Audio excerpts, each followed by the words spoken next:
সবসময় একঘেয়ে খাবার খেয়ে যদি বোর হয়ে যান তাহলে এই রেসিপিটি বানিয়ে দেখতে পারেন। রেসিপিটির নাম ডালমা।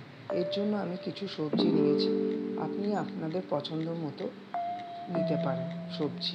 এবার একটা কড়াইয়ে গরম করে তার মধ্যে দিয়ে দিতে হবে জিরে, ধনিয়া, কিছুটা মৌরি এবং একটা দারচিনি, 2-3টে ছোট এলাচ, লবঙ্গ এবং কিছুটা গোলমরিচ। ভালো করে নেড়ে চেড়ে নিতে হবে। যখন মশলা থেকে সুগন্ধ বেরোবে তখন এটা নামিয়ে নিতে হবে একটা পাত্রে এবং সেটাকে ঠান্ডা করতে দিতে হবে। রেসিপিটা যদি ভালো লাগে তাহলে লাইক, শেয়ার, সাবস্ক্রাইব অতি অবশ্যই করবেন।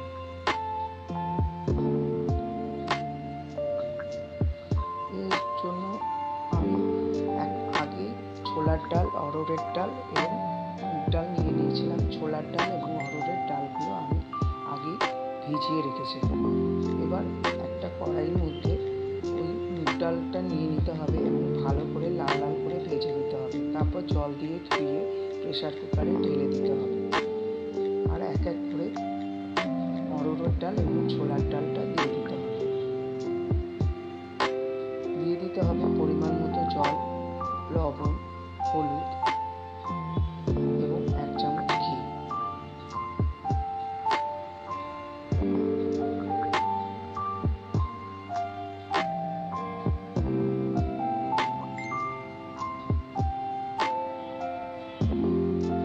এবার প্রেসারটি বন্ধ করে 3 থেকে 4টি হুইসেল দিয়ে দিতে হবে।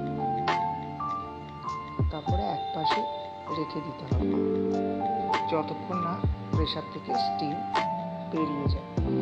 এবার একটা কড়াইয়ের মধ্যে 2 চামচ তেল এবং 1 চামচের মতো ঘি নিয়ে নিলাম এবং কেটে রাখা সবজিগুলো দিয়ে দেওয়ার আগে তার মধ্যে দিয়ে দিতে হবে কিছু মশলা। এর জন্য দিলাম আমি তেজপাতা, একটা বড় শুকনো লঙ্কা এবং কিছুটা জিরে এবং এক এক করে এই সবজিগুলো দিয়ে দিতে হবে কড়াইয়ের মধ্যে।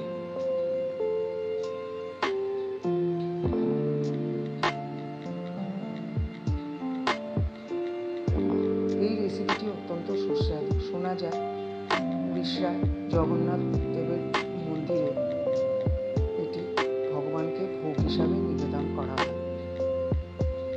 এর মধ্যে দিয়ে দিলাম আমি স্বাদ মতো লবণ, হলুদ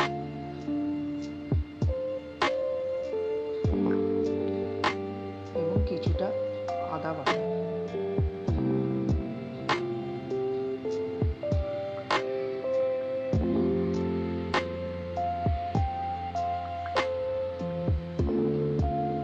ভালো করে নেড়ে চেড়ে নিতে হবে এবং তার মধ্যে দিয়ে দিতে হবে ওই গ্রাইন্ডেড মশলাটি আমি ঠান্ডা করতে দিয়েছিলাম, সেটা ভালো করে গ্রাইন্ড করে নিলাম এবং সেই গ্রাইন্ডেড মশলাটা এর মধ্যে দিয়ে দিলাম। এবার ভালো করে নেড়ে চেড়ে ওর মধ্যে দিয়ে দিলাম এক চামচের মতো লাল মির্চির গুঁড়ো এবং 1 চামচ কাশ্মীরি লাল মির্চের গুঁড়ো। ভালো করে নেড়ে চেড়ে নেব। যখন মশলাগুলো, সবজিগুলো একটু নরম নরম হয়ে আসবে তখন ওর মধ্যে দিয়ে দিতে হবে গ্রাইন্ডেড মশলা। এবার ওই ডালের মধ্যে এই সবজিগুলো দিয়ে দিতে হবে।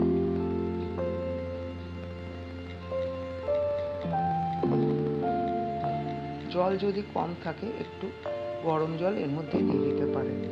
তারপরে আরও 2টো হুইসেল আপনাকে দিয়ে দিতে হবে এবং পাশে রেখে দিতে হবে যতক্ষণ না প্রেসারের স্টিমটা বেরিয়ে না যায়। স্টিম বেরিয়ে যাওয়ার পরে ঢাকনাটা খুলে আমি নেড়ে চেড়ে নিলাম এবং আবার কিছুটা গ্রাইন্ডেড মশলা ওর মধ্যে মিশিয়ে দিলাম। এবার একটা বড় হাতার মধ্যে আমি কিছুটা ঘি নিয়ে নেব। ঘিটা যখন গরম হবে তার মধ্যে দিয়ে দেবো জিরে এবং কিছুটা হিং।